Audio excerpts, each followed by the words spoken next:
আরে এত কষ্ট করে জ্বালা হালাইছি, আর জ্বালার কি অবস্থা এটা আইনা কইতাম পারো।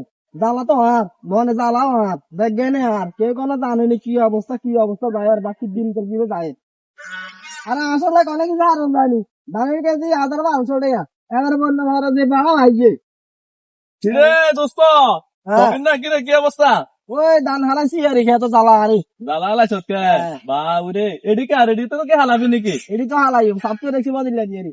ও আচ্ছা আচ্ছা আচ্ছা, যাক পালাইতো তো ওই কারে সত্যি দুঃখ রে কাকের তুমি। ওই যেন চিনে দেন না, লাল কালার আরে আশ হাত দিয়েছে, হাত দিয়া রান্নাকার আই আর ধান খাওয়া শুরু করছে। এ ধান গুনে খাওয়া শুরু করছে। বাউরে, আসে কিন্তু মনে আরে না রে।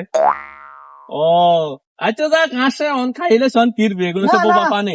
আসলে গৃহস্থরা খাইলে আসলে আসলে যেভাবে সিলিপ বাসি খাই গেলা, আসলে গৃহস্থরা বান্ধি ধরে ঠিক এরকম জমছে। মাগো এত তো মানে ফুল গরমে আছে, জানি না জানি কি করে। আচ্ছা ১,৫০০ টাকা দামের, তার মানে দামের ইয়া আরে জ্বালা আরে। আচ্ছা, যাক দোস্ত থাকি ইয়ে করছে, আসে বোবা পানি হয়তো গেছে ইয়ে করে গেছে। আচ্ছা না ঠিক না আছে। খাইতেন না। আচ্ছা দোস্ত তোর কই গাই সত্যি কথা। আসে গো না আর বুঝতে। খা কবি না আগে, তোরা কবি না আগে খা।